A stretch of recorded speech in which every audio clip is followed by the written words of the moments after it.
The sound of the heart monitor filled the quiet hospital room. Each beep, a painful reminder of the woman lying motionless in the bed. Her name was Jasmine Carter. Beautiful, ambitious, and devoted, but none of that seemed to matter now. Tubes ran from her body, machines breathing for her, keeping her alive. Her once radiant brown skin looked pale under the fluorescent lights, and the engagement ring she still wore sparkled faintly against her unmoving hand. The man standing in the doorway, however, didn't see any of that. Julian Montgomery had already made up his mind. He adjusted the cuffs of his expensive designer suit, his face void of emotion. He wasn't the type to dwell on things, and he certainly wasn't the type to stay for things that no longer served him. Jasmine had been the love of his life once. They had met in college, back when he had nothing but ambition, and she had nothing but faith in him. Together, they had built an empire, or at least, that's how she saw it. But Julian, he saw it differently. He was the one who put in the long hours, made the risky investments, and turned their small business into a multi-million-dollar enterprise. As far as he was concerned, Jasmine was just a piece of his past, one he had already outgrown. So when the accident happened, and the doctors told him there was no guarantee she would wake up, he had barely hesitated. He signed the papers, the ones that transferred full responsibility to the hospital, the ones that freed him from the burden, and then, without looking back, he walked away. Days turned into weeks, then months. Julian's life moved forward, untouched by the tragedy he left behind. He partied with elites, sealed major business deals, and even found comfort in the arms of another woman, a woman who didn't come with baggage, with memories, with inconvenient feelings. Jasmine, on the other hand, remained frozen in time until one fateful day when everything changed.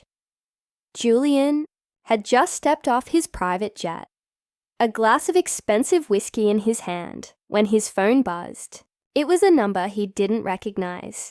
He almost ignored it, but something, curiosity, or perhaps fate, made him pick up. The voice on the other end was firm, professional, a lawyer. "Mr. Montgomery, we need to speak immediately. It's about your wife." Wife! The word hit him like a slap. He had long since stopped thinking of Jasmine that way. In his mind, she was a chapter he had closed. "I don't see how that's my concern," Julian said, barely masking his irritation. There was a pause, and then the lawyer's next words sent a chill through him. "Jasmine Carter has woken up." For the first time in a long time, Julian felt something he wasn't used to. Fear. But that wasn't the worst of it. What the lawyer said next made his blood run cold. "There's something else you should know. She's inherited everything." Everything. Julian's world, the empire he built, the fortune he had worked for, was no longer his. And just like that, the tables had turned. Julian stood frozen, the lawyer's words echoing in his mind. Jasmine had woken up. She had inherited everything. His grip tightened around the phone, his heart pounding in a way he hadn't felt in years. This wasn't possible. It had to be a mistake. He had left Jasmine behind, left her in a coma with no real chance of waking up. He had moved on, and now, just when he thought he was free, she was back, holding everything he had built in the palm of her hand. "That's impossible," Julian finally said, trying to keep his voice steady. She was barely alive when I left." The lawyer's tone remained calm, almost clinical. "She made a remarkable recovery, Mr. Montgomery. And before her accident, Jasmine had already made changes to her will and business agreements. Upon her awakening, all assets under your name were legally transferred back to her." Julian felt like the ground beneath him had disappeared. He had been so sure of his power, his control over everything, but now, with a single phone call, he had lost it all. His mind raced. Jasmine was alive, and she was coming back for what was hers. Meanwhile, across the city, Jasmine sat in a wheelchair near the hospital window, her fingers tracing the soft fabric of the blanket draped over her legs. The months she had spent unconscious felt like a lifetime lost, but in those silent hours, something had changed in her. She had loved Julian once. She had believed in him, stood by his side through every struggle. She had sacrificed for their dream, thinking they were building something together. But the moment she opened her eyes, the truth had come crashing down on her like a wave of ice-cold water. Julian had abandoned her. The nurses, the doctors, they all hesitated to say it outright, but she could read between the lines. He had signed her away, left her for dead, and never looked back. He had moved on, living his perfect life, while she fought to breathe, to exist, and now fate had given her a second chance. A knock on the door pulled her from her thoughts. Her lawyer, Mr. Daniels, stepped inside, his face unreadable. "Ms. Carter," he said, adjusting his glasses. "It's done. You now own full control of the company. All funds, properties, and accounts are in your name again." Jasmine nodded, her hands tightening into fists. "And Julian, he knows." Mr. Daniels hesitated before adding, "He's not taking it well." Good. She should have felt guilty. Once upon a time she might have. But now, the betrayal cut too deep. She wasn't the same woman who had fallen for Julian's charm. That woman had died in the hospital bed he had left behind. The woman who had woken up, she was someone else entirely. Julian drove through the city in a haze, gripping the wheel so tightly, his knuckles turned white. He needed to fix this. He had spent too many years clawing his way to the top to lose it all now. Jasmine might have the paperwork, but he still had influence, connections, power. By the time he reached their old penthouse, her penthouse now, his mind was set. He would reason with her, remind her of the history they shared, and if that didn't work, he would find another way.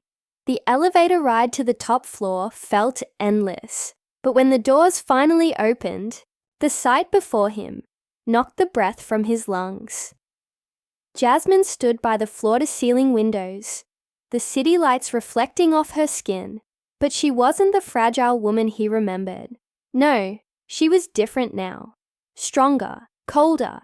Her gaze met his, steady and unreadable. "You're alive," Julian said, the words coming out more like an accusation than anything else. Jasmine let out a short laugh, tilting her head slightly. "Surprised? You know He stopped himself. He had come here to manipulate the situation, to regain control, but suddenly he felt like the one out of his depth. "Why did you do this, Jasmine? You had nothing before me." Her expression didn't change, but something flickered in her eyes, something sharp, like a blade pressing against his pride. "You're wrong," she said quietly. "I had everything before. You. And now I have it back." Julian took a step closer, lowering his voice. "You can't seriously think you're going to run the company without me. I built it. You don't have the experience, the strategy." "I have something better," she interrupted, her voice calm. "I have the truth." The truth, and then it hit him. Jasmine had been unconscious for months, but people talk, nurses, staff. The world wasn't as private as Julian liked to believe. She knew about the woman he had been seeing, the money he had secretly moved, the way he had so easily erased her from his life. For the first time, Julian felt powerless. "Leave Julian," Jasmine said, her voice sharp, final. "We're done." He stared at her, his jaw tightening, but he could see it in her eyes. This wasn't the same woman who had once looked at him like he was her whole world. That woman was gone. Julian had walked away from her once. Now it was her turn to walk away from him.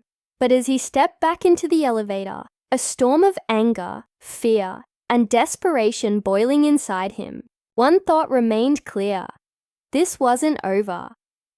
Julian stormed out of the penthouse, his mind racing. His entire world had just crumbled before him. And Jasmine was the one holding all the pieces. The company, the money, the power, everything he had once controlled was now in her hands. And worst of all, she wasn't scared of him. She wasn't even angry. She was simply done with him. But Julian wasn't the type to lose without a fight. Over the next few days, he did everything in his power to regain control. He called board members, old investors, even tried to pull strings with lawyers. But every door was shut in his face. Jasmine had been ahead of him. She had locked him out completely. Then, one evening, as he sat alone in his overpriced hotel suite, a news headline flashed across the screen. Jasmine Carter's triumphant return. CEOs, resilience after tragedy inspires millions. Julian stared at the screen in disbelief. The article painted Jasmine as a survivor, a woman who had not only woken from a coma, but had reclaimed her life with strength and determination. People admired her, respected her.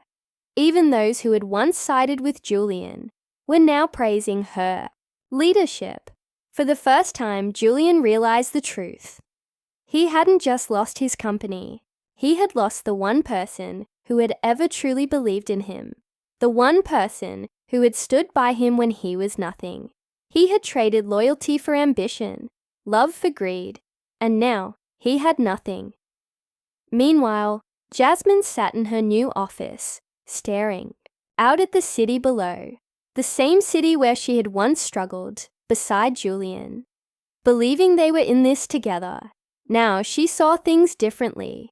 She wasn't just surviving, she was thriving. A soft knock at the door pulled her from her thoughts. Mr. Daniels stepped inside, setting a folder on her desk. "It's all finalized," he said. "Julian has no legal claim to anything." Jasmine nodded, taking a deep breath. She should have felt victorious, but instead, she just felt free. "One more thing," Mr. Daniels added. Julian sent a message. "He wants to meet." For a long moment, Jasmine didn't answer. Then finally she shook her head. "There's nothing left to say." And with that, she turned the page on the past. Stepping fully into the future she had reclaimed for herself.